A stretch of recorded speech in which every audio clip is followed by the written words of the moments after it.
Oi, gente, tudo bem? Hoje eu queria conversar sobre Só o Amor Consegue, da Zíbia Gasparetto. E também falar um pouco sobre a importância da gente refletir sobre aquilo que a gente lê. Esse aqui foi o último livro que ela escreveu, psicografou no caso. E assim, ele não é um livro espírita, não tem como dizer que isso aqui é um livro espírita, porque não é. Ele é um livro que ele pesa muito em muitos aspectos, mas que acaba dando umas soluções muito fáceis para muita coisa que vai acontecer. Depois que passou o plot, a história estava bem interessante, lá pela página 50, 60, que eu fiquei pensando, nossa, explorar esse assunto da adoção e da forma como os pais enfrentam aquela pessoa que eles adotaram por escolha, assim, foram pais por escolha. E depois que passa isso, assim, que a protagonista ela cresce um pouco, a história meio que cai naquele romance normal e tipo, tu não tem mais a explicação ou a própria lição de vida ou a própria reflexão. Então, assim, como um romance espírita, eu não recomendo esse livro. Como um romance normal, ele é um livro 3 estrelas, assim, nada demais. Mas eu queria, na verdade, pegar o gancho que eu li esse livro para conversar um pouco com vocês sobre a importância da gente refletir sobre aquilo que lê. Por que é importante a gente refletir sobre aquilo que lê? O leitor, principalmente quando ele lê bastante, que nem eu, tipo um livro por semana, 2 livros por semana, ele acaba tendo algumas manias e algumas relações com a leitura. Ele normalmente ele não consegue sair da sua zona de conforto, o que acaba fazendo com que ele saia de um livro com um assunto e vá para outro livro com o mesmo assunto ou com um assunto muito parecido. Dou, por exemplo, assim, os romances que eu mais gosto de ler, que são os romances medievais. Eu sempre, quando eu leio um romance que foge um pouco daquele ambiente, daquela forma do romance medieval, daquelas cenas de batalha, daquela própria condição, eu sempre me sinto às vezes perdida, ou às vezes que falta alguma coisa durante aquele romance, durante aquela leitura. Então, o que eu procuro fazer para relacionar um pouco mais o que eu estou lendo com a fazer essa reflexão, sabe? Não precisa ser uma reflexão na internet que tu vá colocar, ou uma resenha lá no Scoob, né?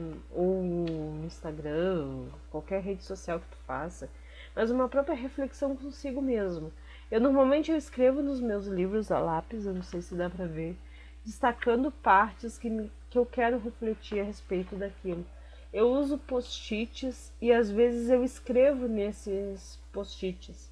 E no final da minha leitura, eu tenho um caderninho que eu me esqueci de pegar, que eu faço um texto conversando eu comigo mesmo a respeito daquilo ali que eu li e da importância que aquilo ali teve para mim.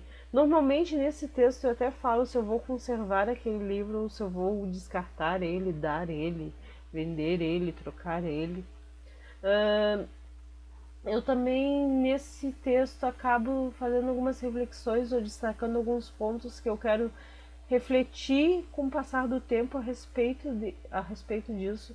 É um caderninho que eu normalmente eu ando comigo quando eu estou fazendo a leitura, para que se eu tenha lido algo muito parecido com algo que eu já li naquele ano, eu possa fazer aquela reflexão, sabe? Ou algo que eu já li. Eu tenho esse tipo de método desde 2012, 2013, por aí.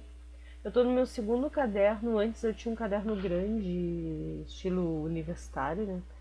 E eu não recomendo para vocês porque ele é horrível para te fazer esse tipo de reflexão, porque tu não carrega ele, tu acaba deixando ele em casa, tu acaba esquecendo e o teu texto acaba se tornando bem mais superficial, porque tu não tem essa reflexão, não é um texto construído, né, ao longo da leitura. Eu comprei um daqueles caderninhos pequenininhos, sabe, estilo agenda, e acho que é muito mais válido porque tu pode botar junto com a bolsinha, né, carregando o livro tranquilamente, não ocupa espaço. Outra coisa que eu sempre faço, além de marcar os meus livros a lápis e o uso dos post-its, é que eu leio procurando termos que eu não estou acostumada, seja eles no dicionário ou na internet, dependendo da situação onde eu estou, né?